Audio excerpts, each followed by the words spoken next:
So ayun guys, good morning. It's me again. I know I'm not a vlogger, so yeah.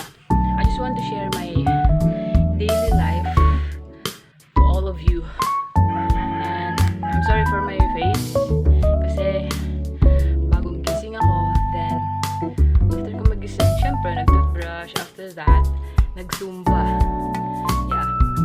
Every morning zumba kasi kailangan natin ng exercise. Kailangan ng exercise ng ating katawan. Hindi lang puro tayo hilata at wala pa tayong work. Magpo-focus muna ako sa self ko para dumating man yung time magka-work ako, ready yung katawan ko, diba? Wala kasi mapag-joggingan dito sa labas gawa ng ang daming mga sasakyan. Daig pa yung EDSA sa traffic, promise. One way pa naman. So, ayun. SKL ko lang. So, ngayon, nandito ako sa kwarto and ito yung today is Monday, February 24. So, ayun. Hinihingal ako kasi gawa ng alam niyo na, exercise every morning.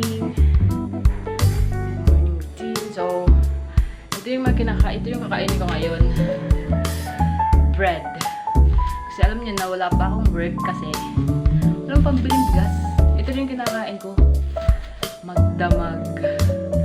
That's why nakakainis na maging tambay. Pero kinakaya ko pa naman. Pero laban lang. No matter what happen, just fighting. I know it's hard, but we need to fight for our dreams, to our future. Kailangan natin magtiyaga, guys. Apply kahit saan. Kahit sobrang hirap dito sa Pilipinas. Yeah, kailangan natin intindihin. Kailangan natin intindihin kasi nasa Pinas tayo.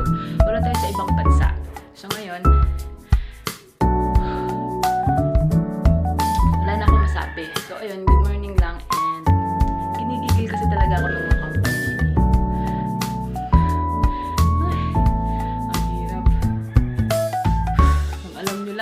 Tinitiis namin dito yung gutom, yung pagka-lonely namin sa bahay, mag-isa, walang kausap, maghapon. So wala, ganun talaga, kailangan natin masanay mag-isa kasi walang ibang tutulong sa atin kundi yung mga sarili natin. So yeah, titigil ko muna mag-update about sa mga companies kasi ako lang naman yung mababaliw. So ngayon, dito muna yung daily life ko and yeah, see you again in my other vlog. Kasi for now, I'm going to eat muna and I'm going to prepare myself because I'm going to take a bath later and practicing a song. Yeah.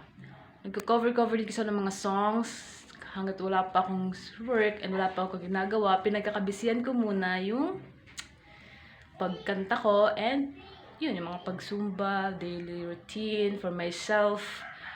Kailangan natin magkaroon ng oras sa ating mga sarili, guys. So, see you!